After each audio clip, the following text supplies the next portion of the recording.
noche de bodas, mi yerno apareció temblando a la puerta de la habitación donde mi nieta dormía. Me entregó un sobre lleno de dinero y susurró con los ojos desorbitados de terror: «Doña Beatriz, agarre a Sofía y huya ahora mismo. No pregunten nada, solo corran». Obedecí sin vacilar, aún sin entender, sin saber que acababa de salvar a mi nieta de una sentencia de muerte. Aquella debió haber sido su noche más feliz, pero se convirtió en el inicio de una pesadilla que revelaría secretos enterrados hace más de 50 años. Antes de empezar, quiero saber desde dónde nos están viendo. Dejen en los comentarios el nombre de su país y escriban «presente». Me encanta saber que nuestra historia llega a personas de tantos lugares diferentes. Tengo 73 años y ya he vivido lo suficiente para saber cuándo algo está terriblemente mal. Aquella noche en Oaxaca, cuando las últimas notas de la banda de viento se disiparon y los invitados empezaron a dejar la hacienda colonial donde celebramos la boda de Sofía, mi nieta, sentí un vuelco en el pecho que no podía explicar. El aire estaba perfumado con jazmín y champaña. Las luces blancas parpadeaban en los árboles del jardín, y Sofía radiaba felicidad en su vestido de encaje francés. Pero algo dentro de mí, esa intuición que solo trae la edad, me decía que la noche estaba lejos de terminar bien. Estaba en el cuarto de huéspedes, quitándome los zapatos apretados y masajeando mis pies cansados, cuando oí unos golpes frenéticos en la puerta. Antes de que pudiera responder, la puerta se abrió violentamente. Era Mateo, el novio, el hombre que había jurado amar a mi nieta hace unas horas. Su rostro estaba pálido como la cera, el cabello despeinado, la corbata chueca. Cerró la puerta tras de sí con seguro y se apoyó en ella, respirando como si hubiera corrido un maratón. «Doña Beatriz», dijo con la voz entrecortada, «necesito que confíe en mí ahora, sin hacer preguntas». Mi corazón se disparó. Me levanté con dificultad, con mis articulaciones protestando. «Mateo, ¿qué está pasando? ¿Dónde está Sofía?» Sacó un sobre grueso del bolsillo interno del saco y lo puso en mis manos temblorosas. Sentí el peso. Era dinero, mucho dinero. «Agarre a Sofía y sálganse de aquí ahora mismo. No por la puerta de enfrente. Hay una escalera de servicio al fondo de la cocina. Bajen por ahí y váyanse hasta la Avenida Juárez. Un taxi las va a estar esperando. El chofer se llama Arturo. Él sabe a dónde llevarlas». Me quedé mirando a ese muchacho que conocía desde hace apenas un año, cuando Sofía lo presentó como el amor de su vida. Un abogado exitoso, de familia respetable, educado, atento. ¿Qué podía haber salido tan mal en cuestión de horas? «Mateo, no me voy a ningún lado sin saber qué está pasando», respondí con la firmeza que aprendí a lo largo de 7 décadas de vida. «Y ciertamente no voy a arrastrar a mi nieta a la mitad de la noche sin explicaciones». Se pasó las manos por la cara, desesperado. Sus ojos estaban llorosos. «Viene gente para acá, tipos peligrosos. Quieren a Sofía, o mejor dicho, quieren lo que heredó sin saberlo». El mundo pareció inclinarse bajo mis pies. «¿Qué heredó? ¿De qué estás hablando?» Mateo miró hacia la puerta, como si esperara que alguien la derribara en cualquier momento. «Su hijo, el padre de Sofía, Rodrigo. Él no murió en un accidente de trabajo como todos piensan. Lo asesinaron, doña Beatriz. Y las tierras que le dejó a Sofía, tierras que quedaron a su nombre cuando cumplió 18 años, valen millones ahora. Hay personas que harán lo que sea por quitárselas». Sentí que las piernas me flaqueaban. Tuve que apoyarme en la cómoda. «Rodrigo, mi hijo único, muerto hace 5 años en una plataforma petrolera. Siempre se me hizo raro. Siempre sentí que había algo mal con esa historia, pero estaba tan consumida por el dolor que no pude investigar. ¿Y ahora este muchacho me decía que a mi hijo lo habían matado?»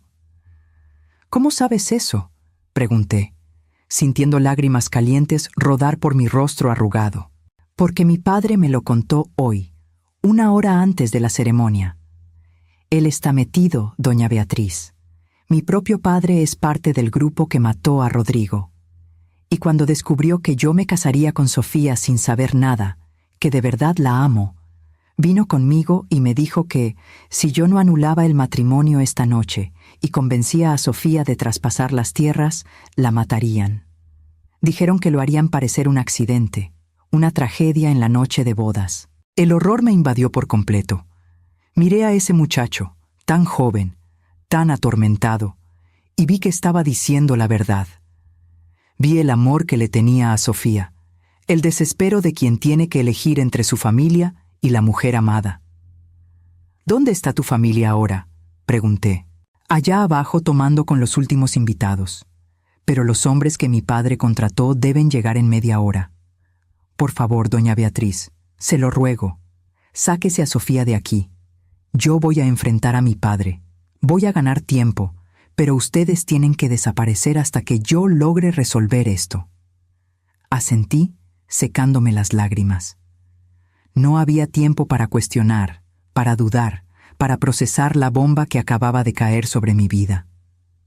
¿Dónde está Sofía? En la suite nupcial, esperándome. Ve con ella. Dile que la necesito urgente, que me puse mal.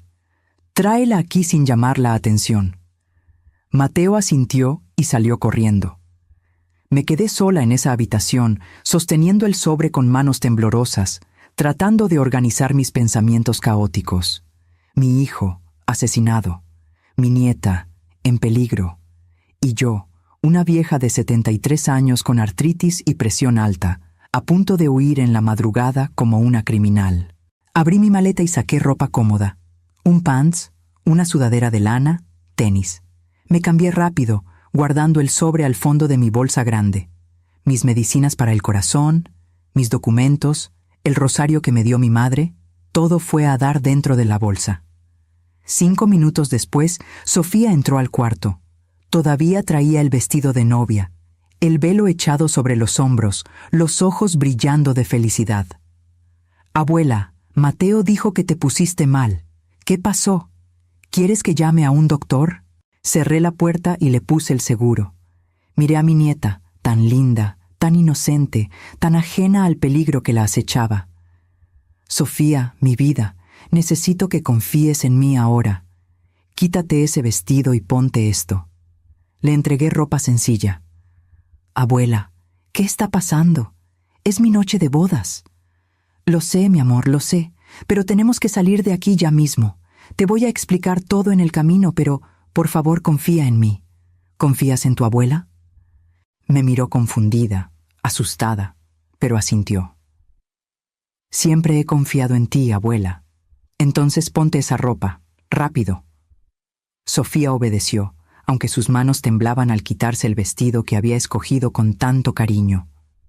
La ayudé con el cierre, con el corazón roto al ver aquel momento mágico transformarse en pesadilla. En 5 minutos ya estaba vestida con jeans y una blusa simple, con tenis en los pies. ¿Y Mateo?, preguntó ella, con lágrimas en los ojos. Él sabe, él nos ama y está haciendo lo posible por protegernos. La tomé de la mano y salimos del cuarto. El pasillo estaba vacío, la casa silenciosa.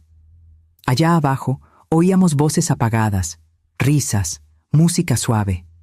Bajamos por una escalera lateral que daba a la cocina. La cocinera ya se había ido, dejando todo limpio y ordenado. Encontramos la escalera de servicio al fondo y bajamos despacio, con mis rodillas quejándose en cada escalón. Llegamos a la calle lateral. La noche estaba fría, el cielo estrellado. Caminamos rápido por la banqueta, Sofía agarrándome del brazo, las dos mirando hacia atrás a cada segundo. Mi corazón latía tan fuerte que temía que se me fuera a parar. 2 cuadras después, vimos un taxi viejo parado bajo un árbol. Un hombre flaco, de bigote canoso, nos hizo señas. ¿Doña Beatriz?, preguntó. Sí. Súbanse, rápido. Saltamos al asiento de atrás. El taxi arrancó antes de que siquiera cerráramos las puertas. Miré por el medallón trasero y vi luces, movimiento en la entrada de la hacienda. Hombres corriendo. Llegamos justo a tiempo. Sofía me apretó la mano. Abuela, por el amor de Dios, dime qué está pasando. Respiré profundo, sintiendo el peso de todo lo que tenía que contar. y empecé a hablar, revelando secretos que yo misma acababa de descubrir. Secretos que cambiarían la vida de mi nieta para siempre. El taxi cortaba las calles oscuras de Oaxaca mientras yo trataba de encontrar las palabras correctas. ¿Cómo decirle a una joven de 23 años, en la noche de su boda, que a su padre lo mataron? ¿Que su herencia es una sentencia de muerte? ¿Que los hombres que acababa de dejar atrás querían matarla? Sofía me miraba con esos ojos cafés enormes, tan parecidos a los de Rodrigo, mi hijo. Estaba pálida, apretando mis manos con fuerza. El chofer, Arturo, mantenía los ojos en la carretera, pero yo sabía que estaba escuchando cada palabra. Tu padre, empecé, con la voz quebrada. Tu padre no murió en un accidente, Sofía. Se quedó muy quieta. ¿Qué estás diciendo, abuela? Mateo me lo contó hoy. Hay hombres, gente poderosa, que quieren las tierras que Rodrigo te dejó. Tierras que ahora valen millones por el desarrollo en la región. Y mataron a tu padre para intentar quedarse con esas tierras. Vi cómo el color se le iba por completo de la cara a Sofía. Soltó mi mano y se llevó las suyas a las sienes, como si tratara de mantener la cabeza en su lugar. No. Mi papá murió en un accidente en la plataforma. Todos dijeron que fue un accidente. Lo sé, mi amor. Yo también me lo creí durante 5 años, pero Mateo descubrió la verdad a través de su propio padre, que está metido en todo esto. ¿El papá de Mateo? ¿Don Fernando? Su voz era un susurro horrorizado. ¿Ese señor tan atento que me abrazó hoy y me dijo que yo era como una hija para él? Las personas pueden ser muy diferentes a lo que parecen, respondí con voz amarga. Pensé en todas las comidas, las cenas, las reuniones familiares donde don Fernando se sentaba a nuestra mesa, sonreía, brindaba, mientras guardaba el secreto terrible de lo que le había hecho a mi hijo. Sofía empezó a llorar, con lágrimas silenciosas rodando por su cara. La acerqué a mi hombro, acariciando su cabello como hacía cuando era chiquita. Todo va a estar bien, mi amor. Vamos a estar bien. Tu abuela te va a proteger. ¿Y Mateo? Sollozó. ¿Él sabía? ¿Me engañó? No, mija. Mateo se enteró apenas hoy, poco antes de la ceremonia, y cuando supo, hizo lo único correcto. Nos avisó, nos dio dinero, nos ayudó a escapar. Él te ama, Sofía. Está arriesgando todo por protegerte. El taxi siguió rodando por casi 1 hora. Dejamos Oaxaca atrás y entramos en caminos oscuros de terracería, rodeados de cerros. Mis huesos me dolían con cada bache. Mi presión debía estar por las nubes, pero no podía pensar en mí ahora. Tenía que ser fuerte por Sofía. ¿Doña Beatriz? Preguntó. Sí. Soy Lupita. Mateo me llamó. Se pueden quedar aquí el tiempo que necesiten. Mi casa es humilde, pero es segura. Bajamos del taxi. Arturo sacó las pocas cosas que traíamos. Mi bolsa, la de Sofía con algunas cosas que había sacado del cuarto. Cuídense, dijo él, mirándome con seriedad. Y no confíen en nadie. Gracias, respondí, entregándole dinero del sobre que Mateo me había dado. Él negó con la cabeza. Mateo ya me pagó. Eso es para usted. Lo van a necesitar. El taxi se fue, dejándonos en medio de la nada con una extraña. Pero Lupita tenía una cara bondadosa, ojos gentiles. Nos hizo pasar. La casa era realmente sencilla. 2 cuartitos, una cocina con fogón de leña, un baño básico, pero estaba limpia y olía a tortillas recién hechas. «Deben tener hambre», dijo Lupita, sirviéndonos platos con frijoles, arroz y tortillas calientes. Sofía apenas tocó la comida, pero yo me obligué a comer. Necesitaba mantener las fuerzas. Después de la cena, Lupita nos enseñó uno de los cuartos. Había una cama matrimonial con sábanas limpias, una ventanita con cortinas de flores. «Descansen. Mañana pensaremos qué hacer». Me acosté al lado de Sofía, que seguía llorando bajito. Le tomé la mano en lo oscuro, escuchando los ruidos de la noche allá afuera. «Abuela», susurró ella, «¿qué vamos a hacer? No podemos vivir huyendo para siempre». «Lo sé, mi vida. Pero primero tenemos que seguir vivas. Después encontraremos la manera de resolver esto». Se volteó hacia mí, con sus ojos brillando en la oscuridad. ¿Crees que Mateo esté bien? ¿Y si le hacen algo? Se me apretó el corazón. Yo también estaba preocupada por el muchacho. Él se había puesto entre nosotros y el peligro, entre la mujer que amaba y su propio padre. Mateo es listo, él va a encontrar la forma.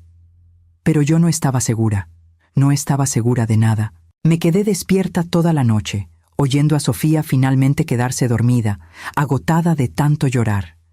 Miré el techo de vigas de madera, pensando en Rodrigo, mi hijo.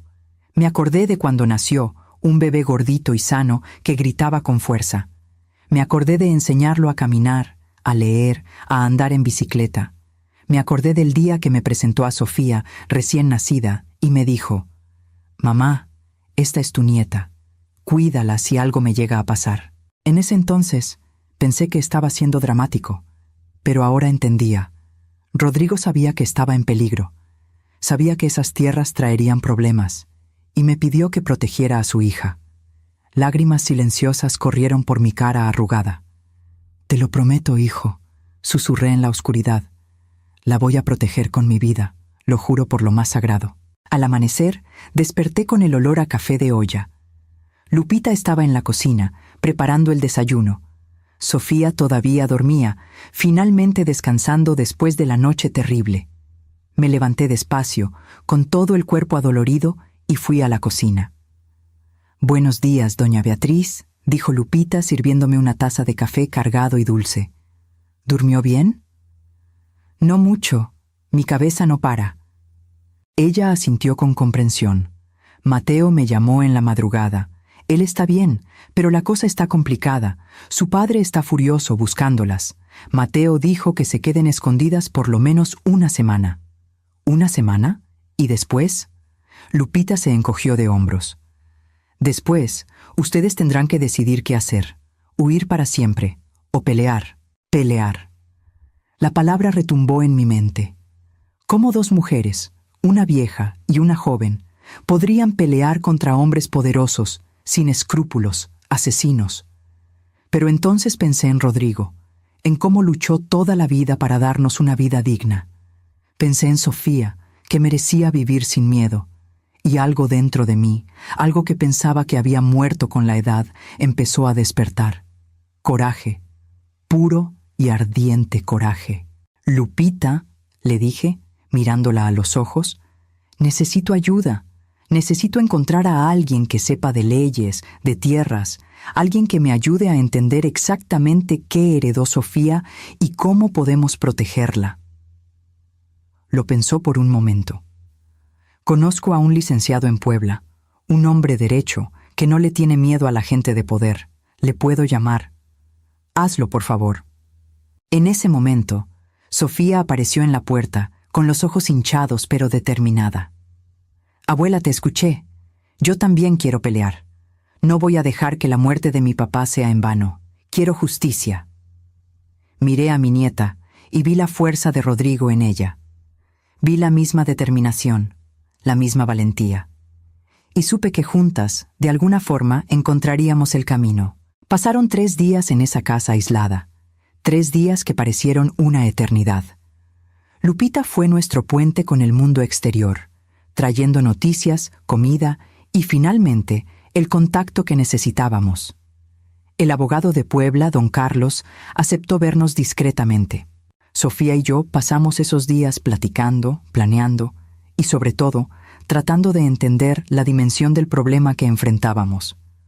Lupita nos trajo documentos, copias que Mateo había logrado enviar a través de un mensajero de confianza. Eran escrituras, mapas, avalúos de terreno. Cuando vi los números, casi me desmayo. Las tierras que Rodrigo le había dejado a Sofía abarcaban más de 200 hectáreas en una zona que ahora era blanco de desarrollo industrial. El valor estimado era de más de 80 millones de pesos. 80 millones. Yo, que me había pasado la vida estirando los centavos, cuidando cada peso, apenas podía comprender tal cantidad. «Abuela», dijo Sofía, estudiando los papeles conmigo, «¿por qué mi papá nunca me contó nada de esto?» Suspiré, alisando las páginas amarillentas. «Porque te quería proteger, mi vida.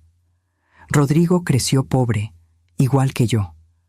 Cuando heredó esas tierras de su abuelo, tierras que en ese entonces no valían casi nada, las vio como un seguro para el futuro.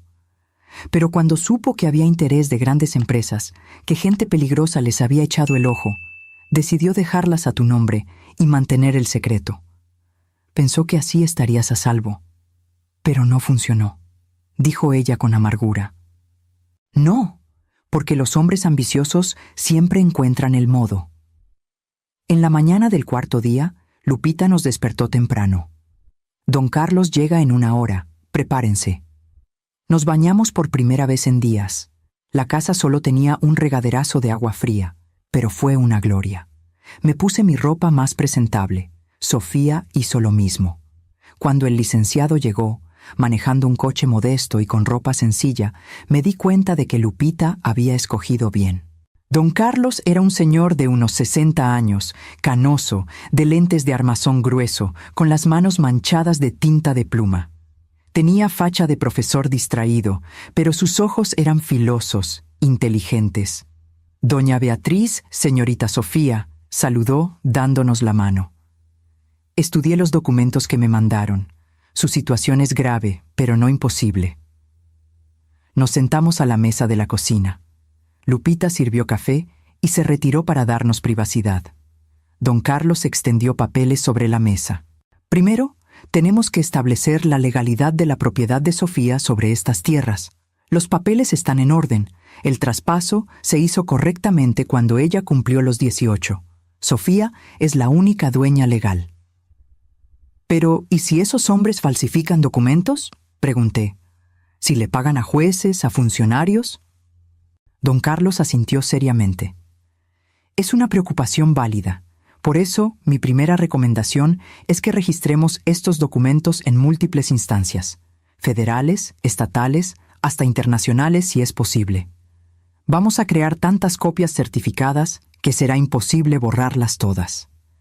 ¿Y después?, preguntó Sofía. Después nos vamos a la ofensiva. Vamos a investigar la muerte de su padre, Rodrigo. Si logramos probar que fue asesinato, que hay una conspiración para quitarles sus tierras, esos hombres van a dar a la cárcel.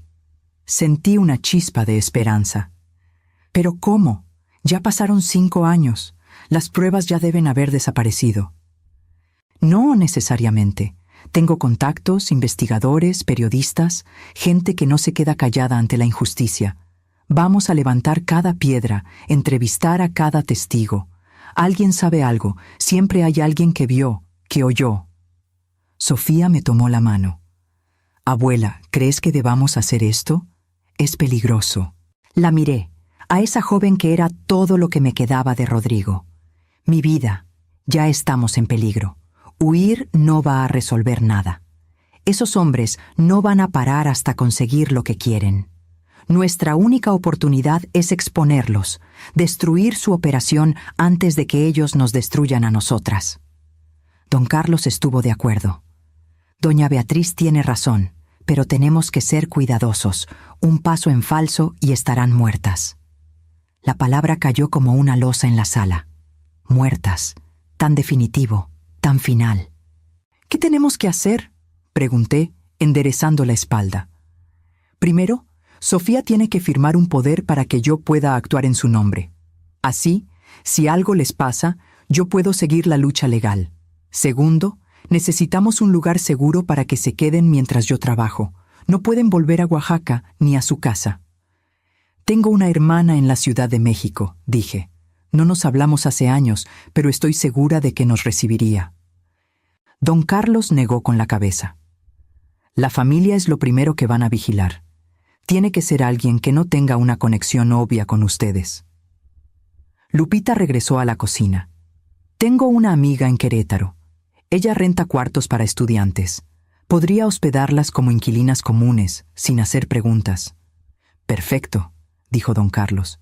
Querétaro es lo suficientemente grande para que se pierdan entre la gente, pero lo bastante cerca para que yo mantenga contacto. Se amarraron los detalles. Sofía firmaría los documentos. Don Carlos empezaría las investigaciones y nos mudaríamos a Querétaro en 2 días. Parecía un plan sólido, pero no podía quitarme la sensación de que algo saldría mal. Después de que don Carlos se fue, Sofía y yo nos quedamos solas en el portal, viendo el atardecer sobre los cerros. El cielo estaba pintado de naranja y morado, tan bonito que dolía. «Abuela», dijo Sofía suavemente, «¿tienes miedo?» Pensé en mentir, en ser la abuela fuerte e inquebrantable que siempre he tratado de ser. Pero decidí decir la verdad. Estoy muerta de miedo, mi vida. Tengo 73 años. Mis huesos me duelen, mi corazón está débil y estoy huyendo de asesinos. Claro que tengo miedo, pero no se te nota, porque demostrar miedo no nos va a ayudar.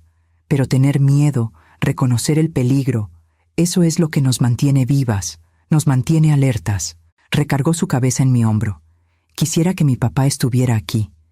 Mis lágrimas vinieron sin aviso. Yo también, mi vida, yo también. Aquella noche recibí una llamada. Era Mateo, usando un número que no conocía.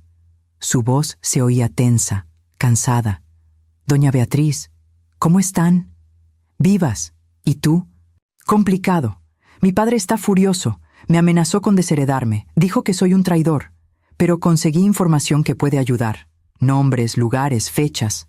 Estoy documentando todo y se lo voy a mandar a don Carlos». «Mateo», le dije con la voz entrecortada, «gracias, por todo, por amar a mi nieta lo suficiente como para hacer lo correcto». Se quedó en silencio un momento. «Doña Beatriz, les fallé. Debí haber investigado a mi familia antes. Debí cuestionar cosas raras que vi, pero estaba ciego. El amor nos ciega para muchas cosas, pero cuando importó, abriste los ojos y tomaste la decisión correcta». «¿Está Sofía ahí?», preguntó con la voz quebrada. Le pasé el teléfono. Me salí de la sala para darles privacidad, pero oí a Sofía llorar.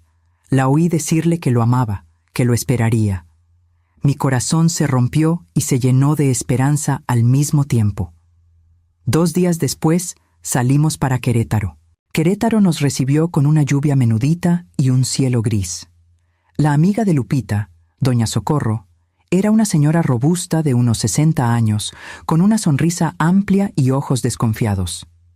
Nos instaló en un cuartito en el 2º piso de su casa, una casona vieja pero bien cuidada cerca de la universidad. «Las reglas son simples», dijo, enseñándonos el cuarto con una cama matrimonial, un ropero antiguo y una ventanita que daba a la calle. «Nada de ruido después de las 10 de la noche, nada de visitas de hombres. La renta se paga el primer día de cada mes. Y no me hagan preguntas, que yo no les hago ninguna a ustedes». «Perfecto», respondí, entregándole dinero por adelantado. Sofía y yo nos acomodamos rápido. Compramos ropa nueva en tiendas sencillas, nos cortamos el cabello en una estética barata. Sofía se lo tiñó de castaño oscuro, yo me dejé mi blanco natural. Queríamos mezclarnos, ser invisibles. Los días en Querétaro siguieron una rutina monótona pero necesaria. Yo despertaba temprano, preparaba café en una parrillita eléctrica que doña Socorro nos prestó, me tomaba mis medicinas y esperaba. Esperar se convirtió en mi principal ocupación. Esperar noticias de don Carlos, llamadas de Mateo, alguna señal de que las cosas estaban avanzando. Sofía consiguió trabajo en una cafetería cerca de la universidad. Insistió en trabajar. Dijo que quedarse quieta la volvería loca. Yo me preocupaba. ¿Y si alguien la reconocía? Pero entendía la necesidad. La muchacha necesitaba sentirse útil, normal, aunque nuestra situación fuera todo menos normal. Pasaron 2 semanas, luego 3. Don Carlos llamaba cada pocos días con actualizaciones pequeñas. Había encontrado al antiguo supervisor de Rodrigo en la plataforma petrolera, un hombre que admitió haber visto cosas raras el día de la muerte de mi hijo. Había encontrado documentos que mostraban que la investigación oficial se cerró muy rápido, de forma muy superficial. Las piezas del rompecabezas empezaban a encajar, pero despacio, tan despacio. Yo pasaba mis días caminando por las calles de Querétaro, siempre alerta, siempre mirando por encima del hombro. Visité iglesias, prendí veladoras, recé. Le pedí a Dios, a la Virgen, a todos los santos que conozco, que nos protegieran, que nos dieran fuerza. Mi fe siempre ha sido sencilla, práctica. No esperaba milagros, pero sí un poco de suerte, un poco de justicia. Una tarde, mientras estaba sentada en una banca de la plaza principal, viendo a las palomas pelearse por migajas de pan, una mujer se sentó a mi lado. Era más joven que yo, tal vez de unos 60, bien vestida, con el cabello teñido de rubio y maquillaje cuidado. «¿Doña Beatriz?», dijo bajito. Se me detuvo el corazón. ¿Cómo sabía mi nombre? Miré a mi alrededor, buscando rutas de escape, pero mi cuerpo viejo no iba a llegar muy lejos si tenía que correr. «No tenga miedo», dijo rápido. «Mi nombre es Silvia, soy periodista. Don Carlos me pidió que la encontrara». Respiré, pero seguía cautelosa. ¿Cómo puedo saber qué es quien dice ser? Sacó una cartera del bolsillo y me enseñó su gafete de prensa. Luego me enseñó una foto en su celular, una foto de ella con don Carlos, los dos sonriendo. Él me contó su historia y quiero ayudar. ¿Por qué?, pregunté desconfiada. ¿Qué gana usted con esto? Silvia miró hacia la plaza, a los niños jugando, a las parejas de la mano. A mi hermano lo mataron hace 10 años, en circunstancias parecidas. Tierras, desarrollo, gente de poder queriendo quitarle lo que era suyo. Nunca pude probar nada, nunca tuve justicia. Pero tal vez, con su historia, logre exponer a estos monstruos. La miré, vi el sufrimiento real en sus ojos y decidí confiar. ¿Qué necesita de mí? Su historia, todos los detalles. Voy a escribir un reportaje, publicarlo en un periódico nacional. La presión pública es un arma muy poderosa, doña Beatriz. Estos hombres actúan en las sombras porque nadie está mirando. Pero si les echamos luz, van a tener que retroceder. Pasamos las siguientes 2 horas en esa banca, y le conté todo. De Rodrigo, de su muerte, de Sofía y la boda, de la huida, de las tierras. Silvia grabó cada palabra, tomó notas, me hizo preguntas específicas. Era profesional, meticulosa. «Voy a necesitar hablar con Sofía también», dijo ella, «y con Mateo, si él acepta». «Les voy a preguntar». Aquella noche, cuando Sofía regresó del trabajo, le conté de Silvia. Se puso nerviosa. «Abuela, ¿y si nos expone? ¿Y si esto nos pone en más peligro?» «Mi vida, ya estamos en peligro. Pero si nos quedamos calladas, ellos ganan. Necesitamos aliados, gente que conozca nuestra historia y pueda presionar por justicia». Sofía lo pensó, mordiéndose el labio como siempre hacía cuando estaba ansiosa. «Está bien, hablaré con ella». La entrevista con Sofía fue 2 días después, en un café discreto. Silvia fue amable, respetuosa, pero firme en sus preguntas. Sofía contó de la boda, de la huida, del amor que le tenía a Mateo y el terror de descubrir que a su padre lo habían asesinado. «¿No tienes miedo de hablar públicamente?», preguntó Silvia. «Estoy muerta de miedo», admitió Sofía. «Pero mi papá no tuvo miedo de pelear por lo que era correcto. No voy a deshonrarlo quedándome callada». Sentí que el orgullo me inundaba el pecho. Mi nieta, tan joven, pero tan fuerte. Mateo aceptó dar una entrevista también, pero solo por teléfono, con la voz distorsionada. Reveló nombres de personas involucradas, incluyendo a su propio padre, Fernando Salcedo, un empresario respetado en Oaxaca. Reveló esquemas de sobornos, amenazas, incluso otros asesinatos que él sospechaba estaban ligados al grupo. «Esto va a destruir a tu familia», dijo Silvia. «Mi familia ya está destruida», respondió Mateo. «Me destruí a mí mismo cuando supe la verdad y no hice nada. Ahora lo estoy haciendo». El reportaje salió publicado 3 semanas después, una investigación de plana completa en uno de los principales diarios del país. El título: «Imperio de sangre. Cómo empresarios asesinan por tierras en Oaxaca». La reacción fue explosiva. El reportaje de Silvia cayó como una bomba. En 24 horas estaba en todos los noticieros nacionales. Programas de televisión debatían el caso, las redes sociales ardían de indignación. Fotos de Rodrigo, de Sofía, incluso mías, fotos viejas de la familia, circulaban por todos lados. Don Carlos me llamó esa mañana, con la voz vibrando de emoción. Doña Beatriz, lo logramos. La Fiscalía Federal abrió una investigación. No tienen de otra con toda esta presión pública. Pero junto con la esperanza vino el miedo, porque ahora todo el mundo sabía quiénes éramos, dónde habíamos estado, lo que teníamos. Nos convertimos en blancos todavía más grandes. «Tenemos que irnos de Querétaro», dijo Sofía, con los ojos pegados al celular, donde leía comentario tras comentario. «Todo el mundo nos conoce ahora, cualquiera nos puede encontrar». Tenía razón.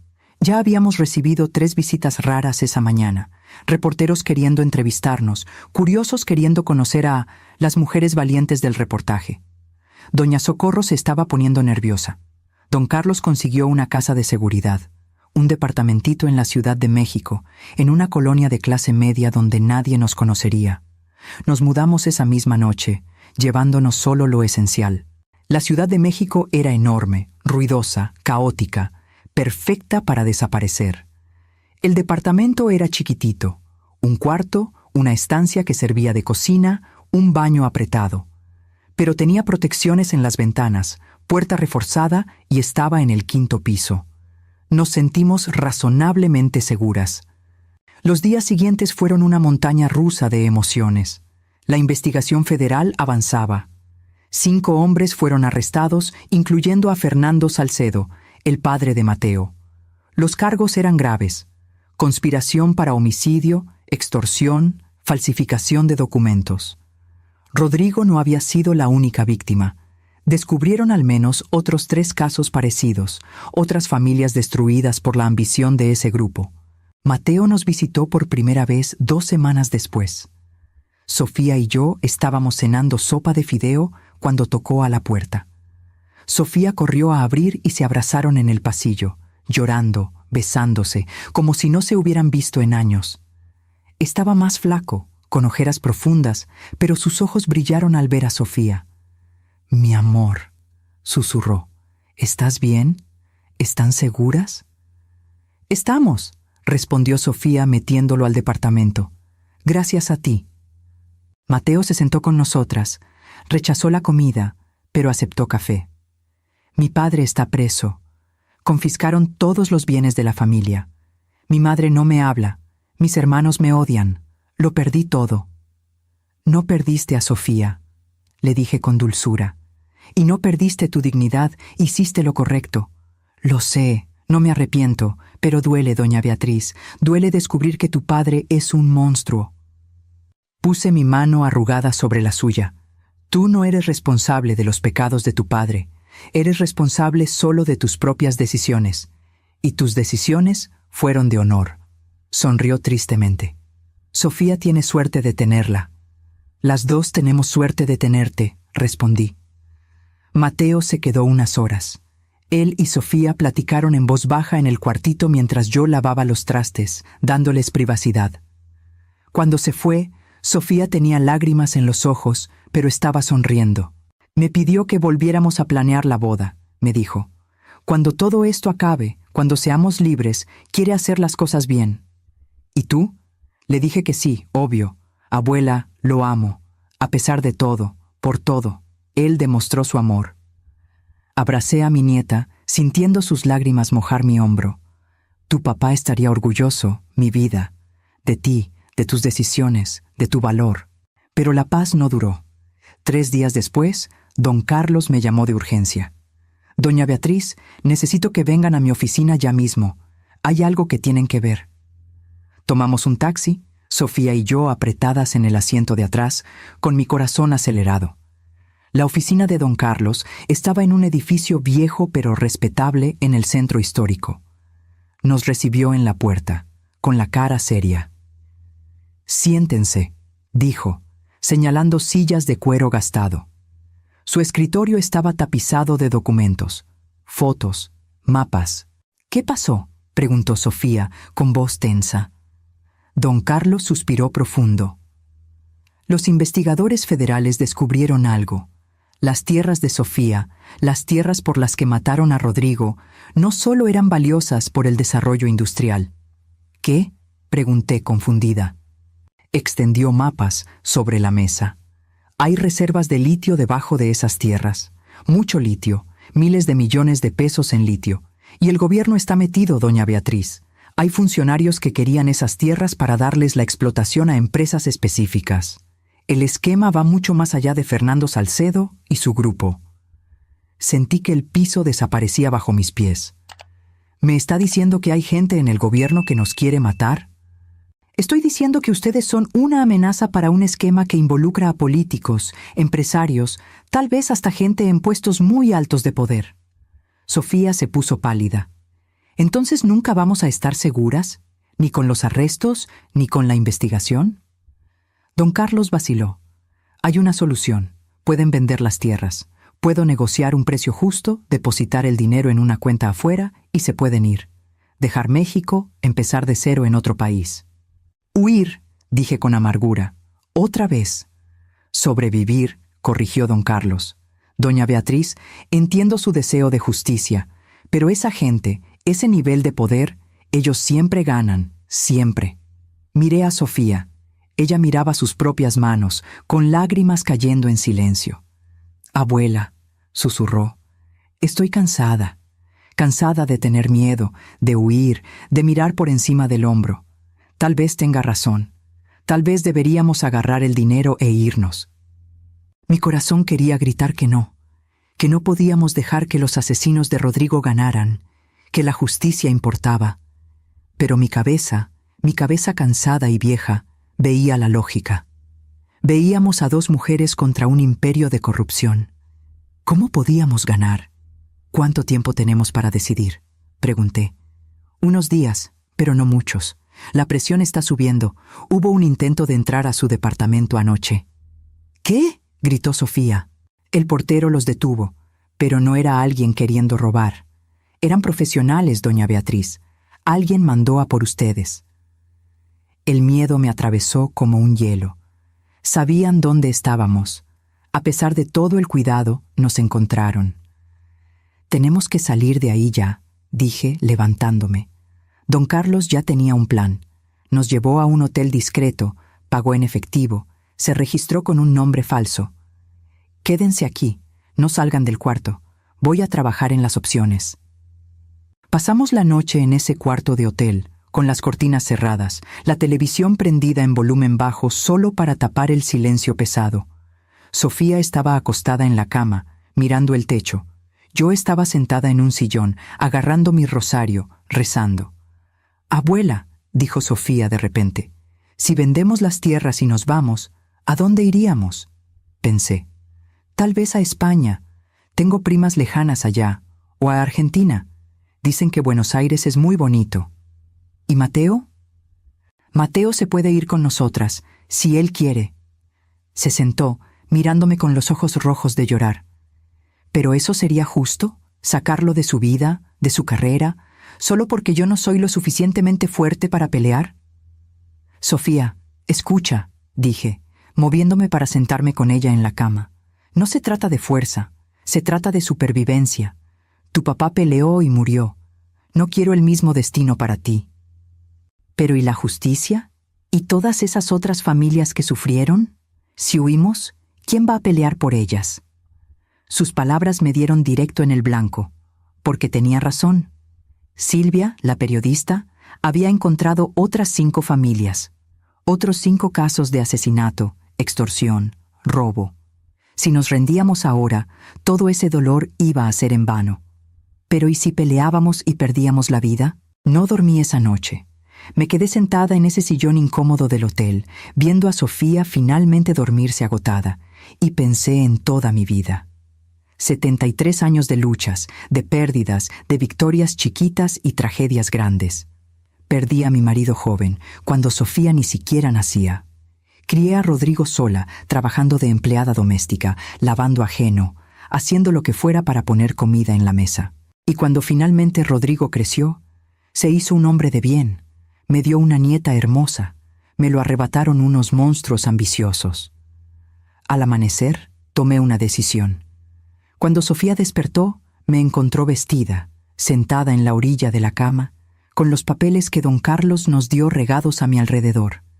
«Abuela», dijo ella tallándose los ojos, ¿Dormiste? No, pero pensé, y ya decidí. Se sentó alerta. ¿Qué decidiste? No vamos a huir, no vamos a vender, vamos a pelear. Sofía se me quedó viendo, con la boca abierta. Pero abuela, tú misma dijiste. Ya sé lo que dije, pero me pasé la noche pensando en Rodrigo, en todas esas familias, en cuánta gente más va a sufrir si dejamos que estos monstruos ganen. Y decidí que prefiero morir peleando que vivir huyendo. Las lágrimas llenaron los ojos de Sofía. Abuela, tienes 73 años. No es tu responsabilidad salvar al mundo. No estoy tratando de salvar al mundo, mi vida. Estoy tratando de salvar la memoria de mi hijo y darte a ti un futuro donde no tengas que tener miedo. Empezó a llorar. ¿Y si nos matan? Entonces, moriremos sabiendo que luchamos, que no nos doblamos. Eso no es poca cosa, Sofía. Me abrazó, sollozando en mi hombro. Está bien, abuela. Vamos a pelear, pero con una condición. ¿Cuál? Prométeme que me vas a dejar protegerte también. Prométeme que no vas a hacer nada estúpido o heroico sin decirme antes.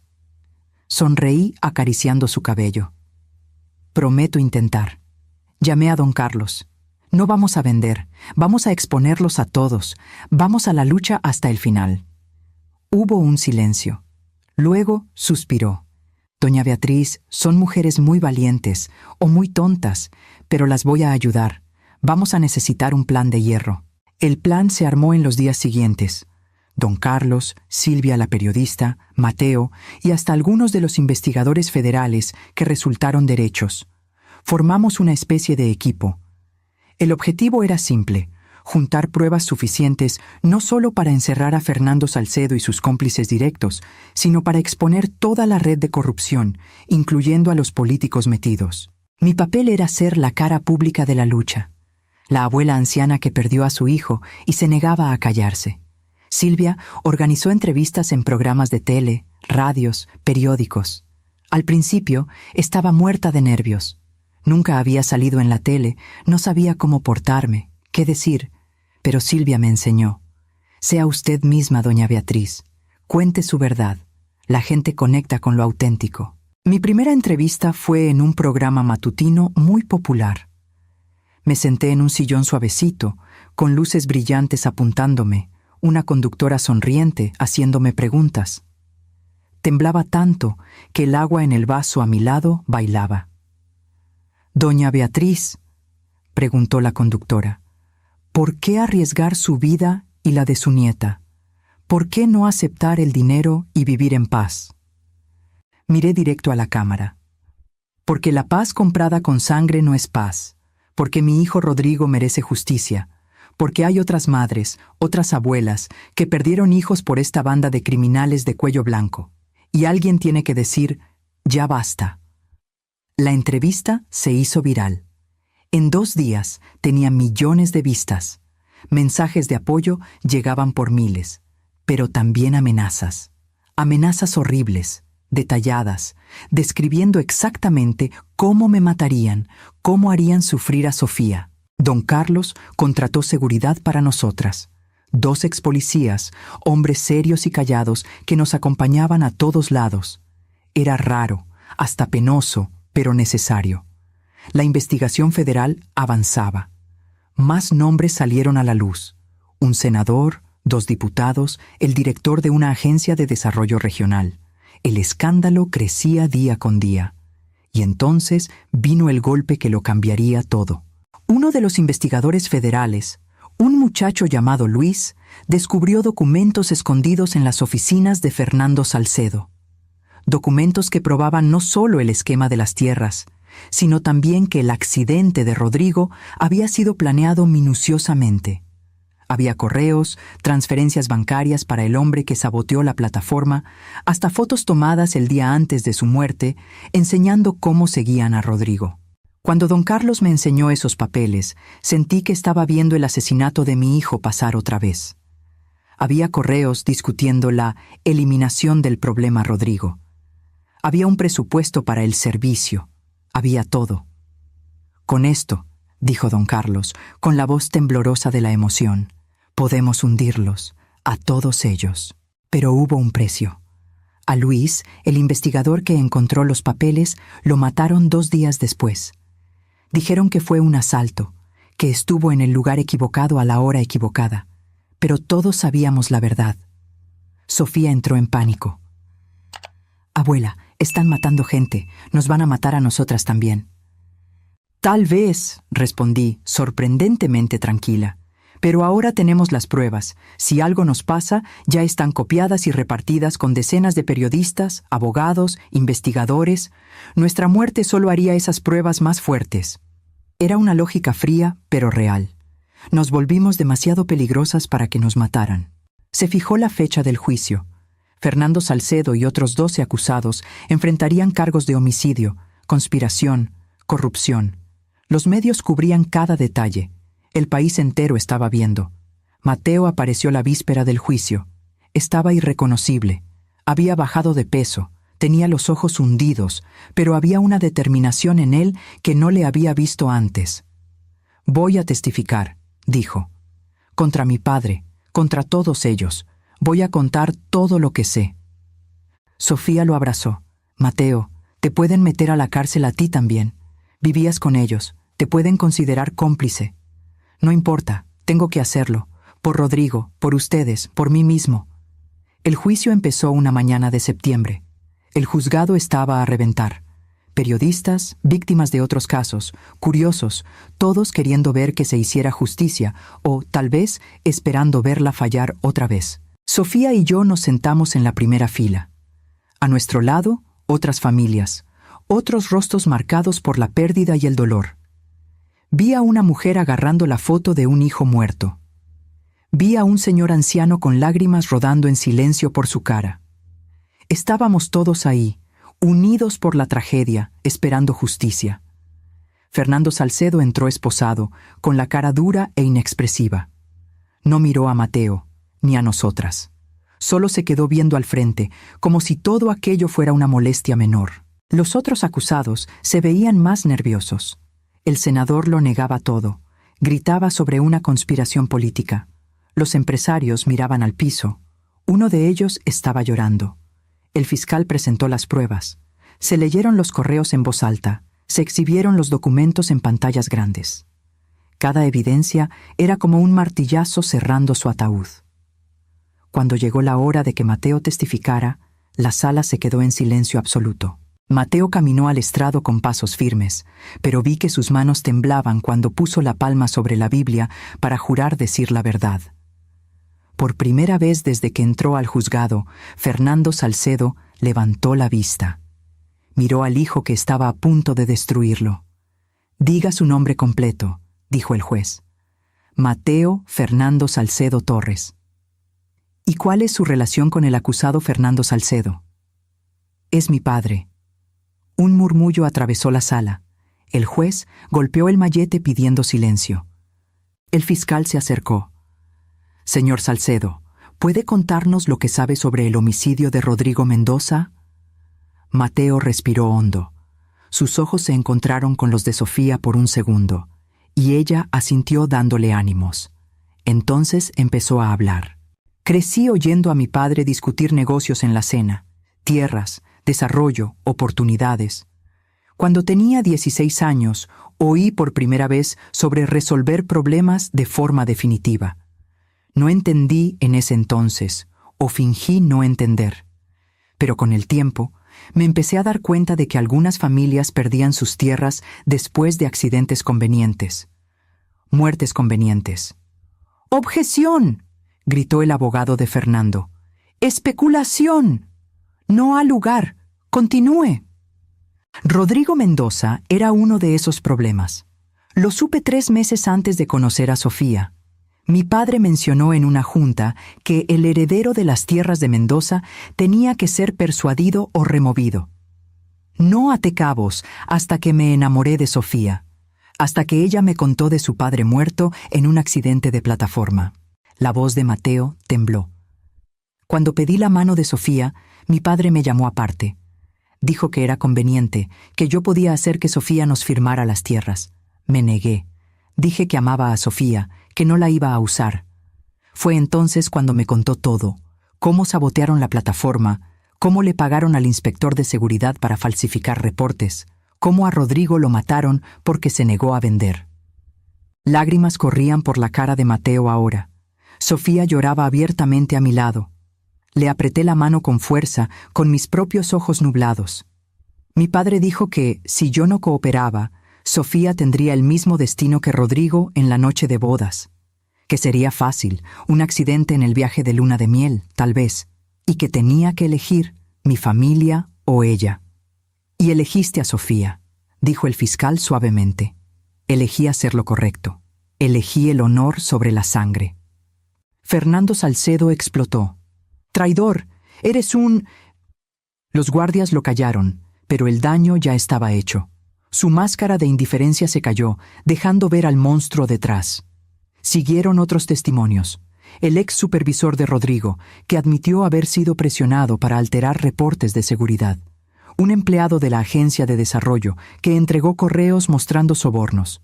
Una secretaria que grabó conversaciones comprometedoras. Cada pieza del rompecabezas encajaba, armando una imagen innegable de conspiración y asesinato. Cuando me tocó testificar a mí, subí al estrado con dificultad, con mis piernas viejas protestando. El juez fue amable, me ofreció agua, me preguntó si necesitaba un descanso. «No, señor juez, esperé 5 años por este momento. No lo voy a desperdiciar». Conté todo. De Rodrigo, de cómo era un buen hijo, un padre amoroso, de cómo su muerte destruyó a nuestra familia, de la noche de la boda, la huida, el miedo, y de cómo, finalmente, decidimos pelear.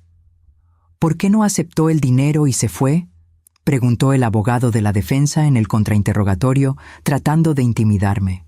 Lo miré a ese hombre de traje caro defendiendo asesinos y le dije, «Porque algunas cosas son más importantes que el dinero, la justicia, la dignidad, la memoria de un hijo. ¿Usted entiende esas cosas, licenciado, o solo entiende de ganancias?». La sala aplaudió. El juez tuvo que dar varios martillazos para restaurar el orden. El juicio duró 3 semanas. 3 semanas de testimonios, de pruebas, de alegatos, y finalmente llegó el día del veredicto. Sofía y yo llegamos temprano al juzgado. No habíamos dormido. Nos pasamos la noche abrazadas, rezando, esperando. Mateo estaba con nosotras, pálido pero firme. Don Carlos nos aseguró que el caso era sólido, que las pruebas eran irrefutables. Pero yo sabía cómo funcionaba el sistema. Sabía que el dinero y el poder podían comprar muchas cosas, incluyendo la justicia. La sala se llenó de nuevo. Las familias de las otras víctimas, la prensa, activistas por la justicia, todos en silencio, esperando. Trajeron a los acusados. Fernando Salcedo todavía intentaba verse indiferente, pero le vi sudor en la frente. Los otros se veían resignados, algunos lloraban. Entró el juez. Todos nos levantamos. En el caso del Estado contra Fernando Salcedo y otros, empezó, con su voz retumbando en la sala silenciosa, en cuanto al cargo de homicidio en primer grado de Rodrigo Mendoza, este tribunal considera a los acusados. Mi corazón se detuvo. Sofía me apretó la mano tanto que me dolió. Culpables. La sala explotó. Gritos de alegría, llanto, abrazos. Vi a la mujer con la foto de su hijo besándola una y otra vez. Vi al señor anciano caer de rodillas, sollozando. Sofía me abrazó llorando. «Abuela, lo logramos, lo logramos». Pero el juez no había terminado. En cuanto a los cargos de conspiración, extorsión, corrupción y otros homicidios relacionados, este tribunal también considera a los acusados culpables. Las sentencias serán: Fernando Salcedo, cadena perpetua sin posibilidad de libertad condicional. Para los demás acusados, ya no oí el resto. Estaba llorando mucho, abrazando a Sofía, abrazando a Mateo, hasta abrazando a don Carlos, que se había acercado a sentarse con nosotros. 5 años de dolor, 5 años de preguntas sin respuesta, 5 años de injusticia, todo culminando en este momento. Justicia. Se llevaron a Fernando Salcedo esposado, gritando, jurando venganza, pero sus palabras eran vacías ahora. Solo era un viejo yéndose a la cárcel a morir. Afuera del juzgado, nos rodearon los reporteros. Cámaras, micrófonos, preguntas gritadas de todos lados. Silvia estaba ahí, sonriendo, haciéndonos señas para que habláramos. Me acerqué a los micrófonos, con Sofía de un lado y Mateo del otro. Hoy se hizo justicia. Empecé, con la voz ronca de la emoción. Mi hijo Rodrigo finalmente puede descansar en paz. Pero esta victoria no es solo nuestra. Es de todas las familias que han perdido a alguien por la ambición. Es un mensaje para los poderosos que creen estar por encima de la ley. No lo están. La verdad siempre sale a flote. Siguieron las preguntas, pero don Carlos nos protegió, nos metió a un coche que nos esperaba. Fuimos a su casa, donde nos esperaba una pequeña celebración. Otras familias de víctimas, algunos investigadores derechos, Silvia, todos unidos por la lucha que dimos juntos. Me tomé una copa de vino, algo que no hacía en años, y sentí el calor esparcirse por mi pecho. Sofía y Mateo bailaban despacito en un rincón de la sala, mirándose como si no hubiera nadie más en el mundo. «Hiciste algo increíble», dijo Silvia, sentándose a mi lado. «¿Sabes a cuánta gente inspiraste? ¿A cuántas otras víctimas que ahora tienen el valor de denunciar?» «No lo hice sola», respondí. «Usted, don Carlos, Mateo, Sofía, todos peleamos juntos». «Pero usted fue la chispa, doña Beatriz, una señora de 73 años que se negó a doblarse. Eso es más poderoso de lo que se imagina». Esa noche, de vuelta en nuestro departamentito, Sofía y yo nos quedamos en el balcón chiquito, viendo las luces de la ciudad. «¿Qué hacemos ahora, abuela?», preguntó ella. «Vivir mi vida. Finalmente vivir sin miedo». Los meses que siguieron fueron los más raros de mi vida. Después de tanto tiempo huyendo, mirando por encima del hombro, viviendo con el alma en un hilo, la paz se sentía de mentira. A veces despertaba en la madrugada con el corazón a 1000, esperando que alguien tocara a la puerta, que el peligro regresara. Pero no regresaba. Las tierras de Sofía finalmente quedaron registradas de forma segura y legal a su nombre. Don Carlos ayudó a poner un fideicomiso para protegerlas de futuros ataques. Parte de las tierras se vendió, no a los criminales que las querían, sino a una empresa ética que pagó lo justo y respetó los términos de Sofía. El litio se extraería con responsabilidad ambiental y parte de las ganancias se iría a la comunidad local. Con el dinero, Sofía puso una fundación con el nombre de Rodrigo. Fundación Rodrigo Mendoza para víctimas de violencia por tierras, dedicada a ayudar a familias que pasaron por lo mismo que nosotras. Ofrecíamos apoyo legal, psicológico y financiero. En 6 meses ya habíamos ayudado a 43 familias. Mateo y Sofía por fin volvieron a planear la boda. Esta vez fue una ceremonia chiquita, en una capilla sencilla allá en Oaxaca, solo con amigos cercanos y la familia. Don Carlos nos acompañó. Silvia fue la madrina y Lupita, la señora que nos escondió al principio de todo, también vino. Cuando caminé con Sofía hacia el altar, la agarré del brazo y le susurré: «Tu papá está aquí, lo siento, y está muy orgulloso». Me miró con lágrimas en los ojos. «Yo también lo siento, abuela». La ceremonia fue hermosa, llena de amor y esperanza. No hubo miedo, no hubo sombras. Solo 2 personas que se amaban, uniendo sus vidas, con todos nosotros de testigos. En la fiesta de después, bailé por primera vez en años. Mis rodillas se quejaron, mi espalda me dolió, pero no me importó. Estaba viva, mi nieta estaba segura y feliz, y se había hecho justicia. Mateo me sacó a bailar. «Doña Beatriz», dijo mientras nos movíamos despacio, «gracias por confiar en mí esa noche, por darme la oportunidad de hacer lo correcto». «Demostraste que eras digno de esa confianza», respondí. «Cuídame mucho a mi nieta». «Con mi vida». En los meses que siguieron, me armé una rutina. Despertaba temprano, me tomaba mi café, leía las noticias. Trabajaba unas horas en la fundación, revisando casos, hablando con las víctimas. Luego comía con Sofía, a veces con Mateo. Por las tardes, iba a la iglesia, prendía veladoras por Rodrigo, rezaba.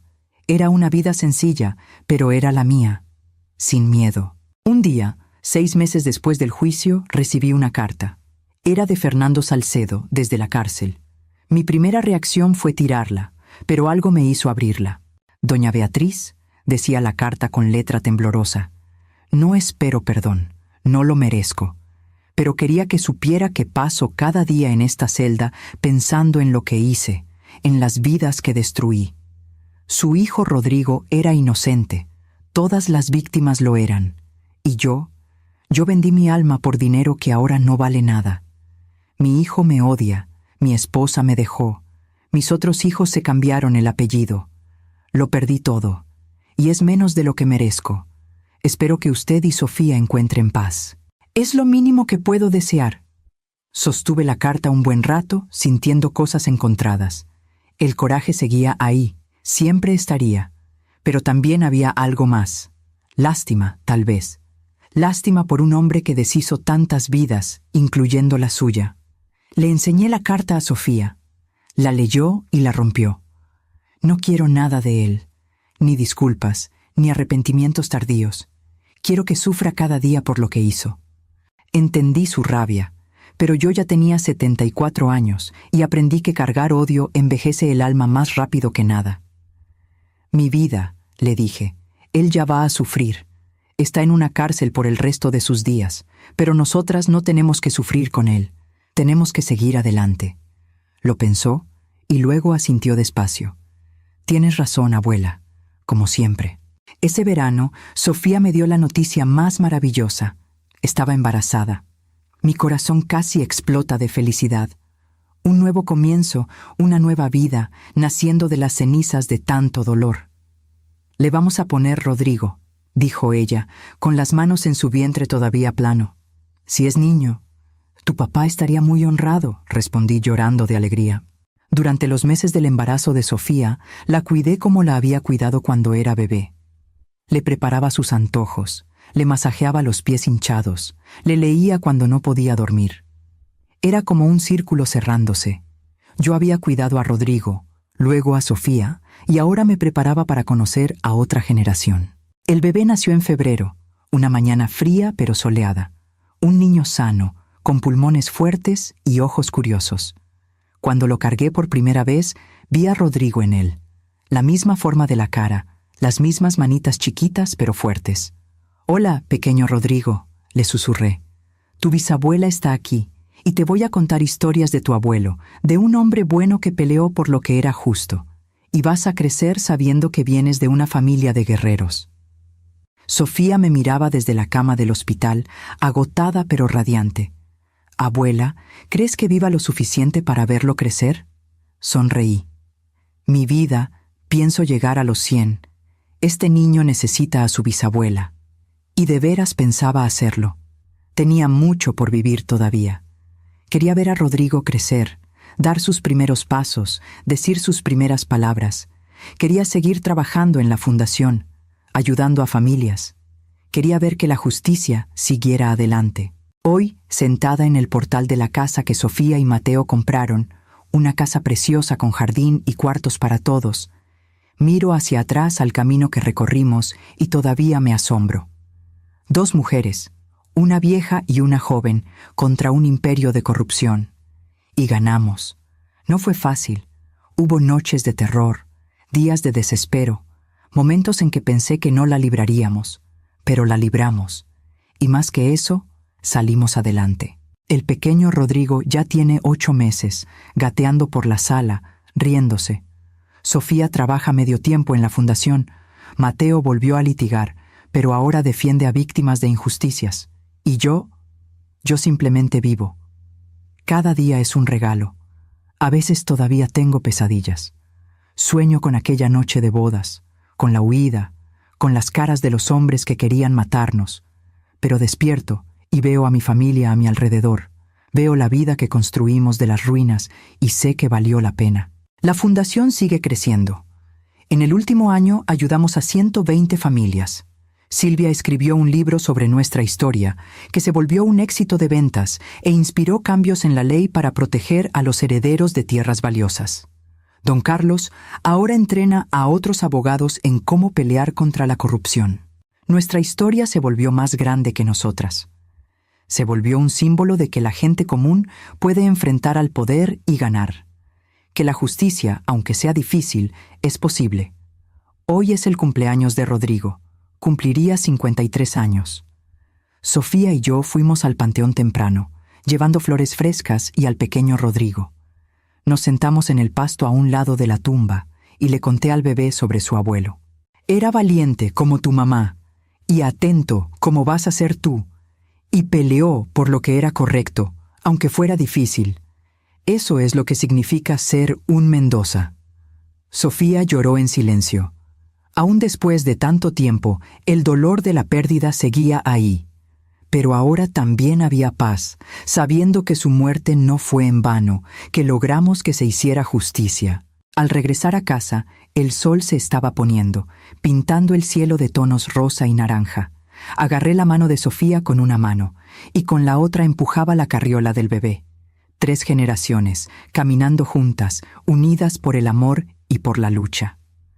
«Abuela», dijo Sofía de repente, «gracias por no rendirte, por pelear, por mantenerme fuerte cuando yo quería tirar la toalla». «Mi vida», respondí apretándole la mano, «tú también me mantuviste fuerte a mí. Nos salvamos las dos». Y era cierto. Sola, yo tal vez me hubiera rendido. Pero teniendo a Sofía que proteger, teniendo un motivo por el cual pelear, encontré fuerzas que no sabía que tenía. Ahora, mientras escribo estas palabras, sentada en mi cuarto cómodo, con el sonido de Sofía cantándole al bebé allá abajo, me siento completa. Mi vida no fue fácil.